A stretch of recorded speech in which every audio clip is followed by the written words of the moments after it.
Hey guys, welcome back to the shop.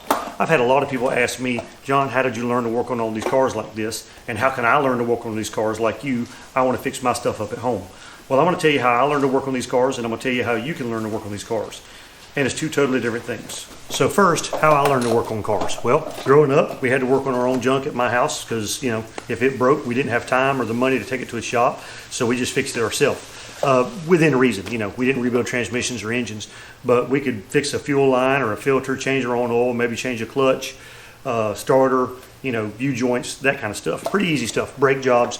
It wasn't that difficult on the stuff that we had when I was growing up. Now, I started reading car magazines and subscribing to them in the 80s, and I've probably got 700 or 800 car magazines. I've pretty much kept all of them. Some of them are not in great condition. This one's got a few stains on it, probably something got spilled on it. It's a 1993 Carcraft, talking about street racing, stuff like that.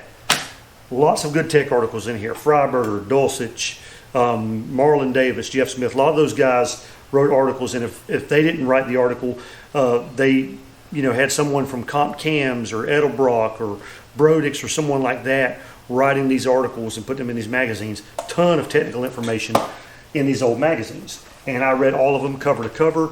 I studied them. I've got a good memory, so I can apply a lot of this knowledge, and I can go back to these magazines and reference them. This is just a small selection of my magazine collection. So I read a bunch of stuff in magazines, worked on my own junk. I broke a lot of stuff. I learned how to do a lot of stuff, and a lot of it is just really getting your hands in there and working on it. Now then, in around 1996, I went to work at a shop in the town I grew up in, and I learned a lot working there. We worked on everything: Hondas, old cars, new cars, whatever we needed to do. Engines, transmissions, rear ends, brake jobs, whatever. We did it. Electrical, anything that needed to be done, we would jump on it. Now, I learned a lot working there, and then, it's trial and error. It's working on your own stuff. So that's how I learned to work on old cars and cars in general. Now, the way you're going to learn, well, this is not an option. Used to, I could pick up a magazine off the magazines rack, and I could have David Freiberger tell me how to build my first 500 horsepower small block. Or I could have Carcraft tell me that Pro Street was back when it never really went away in the first place. But whatever. Now, you don't have that option. What you do have is YouTube. Now, back in the magazine days, if we had a question about one of the articles in a magazine, I had to write a letter, put it in an envelope, stick a stamp on it, send it off to wherever, and hopefully in a future issue, they would reply to your question if they even read it in the first place. Well, now we have YouTube. Someone can post a video up, and 10 seconds after they post it, you can ask a question about what's in the video, or complain about it, which some people do. Or you can brag about it, tell them they did a good job. And that's awesome when that happens. You can like the video, you can dislike the video, you can comment on it, you can leave, you can subscribe, you can do whatever you want to do with the video. You can believe them or not. Now, there's a lot of great information on YouTube. There's probably a lot of bad information on YouTube. I haven't seen a lot of that, but I have seen some of it. Now, great information, bad information, hopefully I'm somewhere in the middle. I'm definitely not an expert, but I'm no slouch either. Now, the way you need to learn is by watching videos, working on your own junk. You can buy some books, some old Chilton's manuals, Haynes manuals, very good information in there. I wouldn't say it's for a beginner, but it is pretty much base level stuff. So if you're mechanically apt at all, you can learn to work on this stuff without a lot of instruction. But seeing moving pictures instead of 2D images in a black and white magazine is way better than what I had. So you guys, if you put your mind to it, watch the right videos, watch the right people on YouTube, try to find you some old Chilton manuals or Haynes manuals or anything like that, service manuals.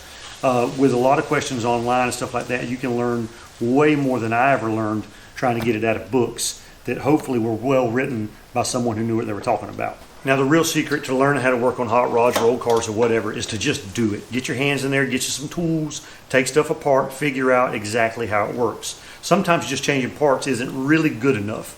You're not really going to learn anything other than how to change parts. You need to kind of figure out how it works. A lot of these magazines have great technical articles that explained a lot of that stuff in very, very good detail. Now, not as good detail as a graphic or a video about it. That's a lot better, but you still get the point. Now, sometimes taking it apart, you figure it out how I really didn't really understand or know really how a Turbo 350 transmission worked until I took one apart. And then it kind of, after looking at all the parts, kind of putting them together outside of the case, it really helped. Same thing with the carburetor. Once you look at a carburetor, kind of figure out where all the passages go, where the fuel's going, it starts making more sense how everything works. The idle circuit, your pump cam, your all the different stuff works together. Your distributor, how the timing works, how the mechanical advance works, how the vacuum advance works. Any of that stuff is really, really way more easy to understand once you start taking it apart, once you start studying it. And if you put it back together and it works, it's a really, really good feeling. Now, I'm not suggesting you run out and take apart a transmission on your first thing you do on a car. That's probably a terrible idea. It's probably a terrible idea for me to take the one apart, and I've been working on this kind of junk for 30 years or so. But start small. Learn how to do simple things: change spark plugs, change spark plug wires, maybe retime a distributor. Brake jobs are a good way to start. Changing U-joints, stuff like that. You don't need a ton of special tools to do a lot of this stuff. Sometimes there's a little bit of caveman ingenuity is needed. Sometimes you need a special tool and you just can't avoid it. Sometimes using a special tool is way easier because you're not going to break what you're working on. And if you try to do it caveman style, if you don't know what you're doing, you're going to break it. I can't tell you how many times I've had to change or watch my dad change U-joints and beating them out with a hammer. We didn't have a press. We just beat them out and beat the new ones in. And that's a little brutal, probably not the best way to do it, but if you're doing it on your own and you don't have any kind of special tools, all you got is a big hammer, that's the way to do it. So if you want to learn and work on stuff, either go to school for it, dive into it head first, watch some YouTube videos, get you a project car. I don't care if it's a 1970 Nova or a 1995 Honda Acura, it doesn't matter.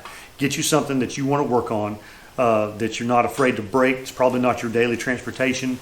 Get in there and work on it.